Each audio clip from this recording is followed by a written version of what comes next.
j'ai le droit de me fesser dessus, je suis québécois.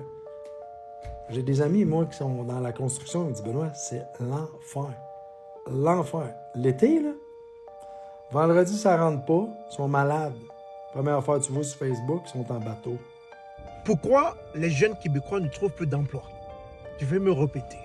Pourquoi les jeunes Québécois n'arrivent plus à se dégoter un emploi? Et j'ai pu lire par ailleurs sur les réseaux sociaux que c'est la faute aux immigrants. Alors, tenez-vous tranquille. J'aurais bien voulu vous donner la réponse à cela. Mais je n'aimerais pas me faire traiter de tous les noms d'oiseaux. Parce que j'en connais beaucoup qui vont tirer sur moi. Mais je préfère Benoît, l'entrepreneur québécois, vous répondre.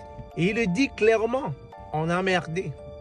C'est de notre faute que nos jeunes profitent du système. Donc rendu là, beaucoup d'employeurs québécois ne veulent plus embaucher les jeunes Québécois.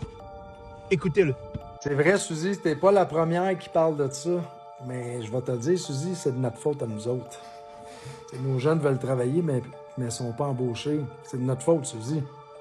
Regarde en ce moment le pro-syndicat partout, les grèves. Fait que les employeurs, maintenant, ils voient les CV. C'est un nom québécois, ils vont prendre le Marocain, ils vont prendre l'autre qui arrive d'ailleurs, parce que l'autre qui arrive d'ailleurs va rentrer, puis il va être content d'avoir son chèque de paye jeudi. Puis, tu sais, je veux dire, je peux pas les blâmer. Je peux pas les blâmer, tu sais, c'est comme... C'est ça. En Alberta, c'est pire.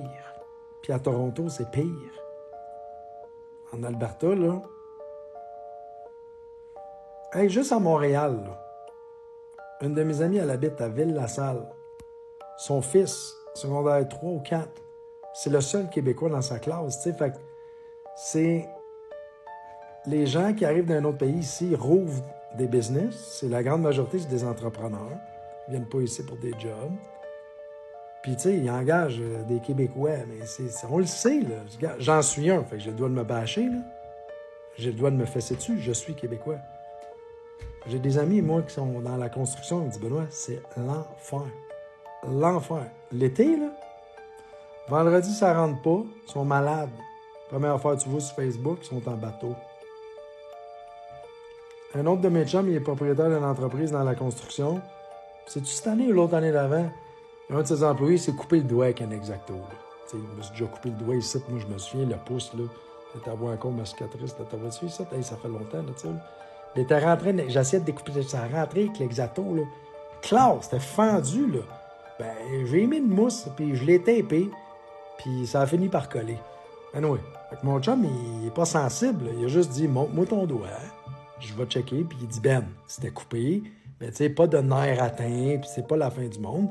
Puis quand t'es propriétaire d'une entreprise de la construction, là, quand t'as un employé qui se fait mal sur ton payroll, puis qui décide d'aller sur le je sais pas comment t'appelles ça, avec le papier du médecin, puis tout, c'est pas bon pour ton dossier. Je veux dire, si je mets pas la faute à mon chum, c'est le gars, il s'est ouvert le doigt avec un Exacto, mais quand tu vas jusque-là, là, pour vrai, c'est pas bon pour ton entreprise. Je sais pas si tu le savais, mais c'est vraiment pas bon. C'est tout ça, c'est CQ? En tout cas, je sais pas trop. Puis Andrew, je voulais pas nommer son nom. Lui, il regarde le doigt, puis il est pas fou, mon chum. Il aurait dit, OK, vas-y. Tu sais, ça, on voit que... Il a dit, mais non. Mets une guenille là-dessus, mets du tape là-dessus, travaille avec une catin, finis ta journée, ça va prendre 2-3 jours. Puis si t'as besoin d'avoir des points, on ira voir à soir. Tu sais, c'est comme après l'ouvrage, puis... Mais non. Oh non, je me sens pas bien, je me sens faible. Tu sais, on n'est pas épais, là. Mon fils a déjà défait le genou en motocross. Je suis capable de voir quand ça fait mal, puis quand ça fait vraiment mal. Tu comprends? Tu sais, on n'est pas des insensibles. Mais non, le jeune, il a profité du système. 2 semaines, arrêté, accident de travail, payé. Tout pour profiter du système. Fait que c'est ça qui se passe. Fait que là, les entrepreneurs, maintenant, ils regardent l'annonce CV. Fait que quand c'est un Marc-André ou un Kevin, ils vont prendre un Mohamed et ils vont prendre d'autres. Ils vont prendre un autre. L'autre, il va rentrer, il va être fiable. C'est un constat que, collectivement, il va falloir qu'on accepte qu'on est pas toutes. Moi, je suis pas un pogne-cul. La majorité de mes amis, c'est pas des pogne-cul. Mais depuis toujours, le Québec, syndicat... Hey, dans le temps, Hydro-Québec, ça dormait d'un troc. Les gars dormaient à l'ouvrage. Dans le Grand Nord, j'ai des chums là, dans le Grand Nord. Ça dort. L'Alberta, tu penses qu'ils haïssent pas les Québécois, tu penses qu'ils sont allés dans l'huile, là, ils allaient dormir sans job. Tu sais, on est réputé pour ça. Pour profiter du système, tirer le jus, vider le jus, tirer le jus, vider le jus. Fait il y a une génération qui va payer, puis c'est nos jeunes à nous autres. Mais il n'y a pas grand monde qui ose parler de ça. Moi, je m'en fous, je suis pas dans le système, j'ai ma business. Mais probablement que si j'avais un entreprise... Regarde les entreprises de paysagement. Moi, je viens du lac Brome, là. Les gars me l'ont dit, ils oublient ça, on n'engage pas. C'est tous des Mexicains. Ça ne donne rien d'engager un blanc, un petit blanc. À midi, il va rentrer chez eux parce qu'il est trop chaud. Insolation au soleil. C'est comme...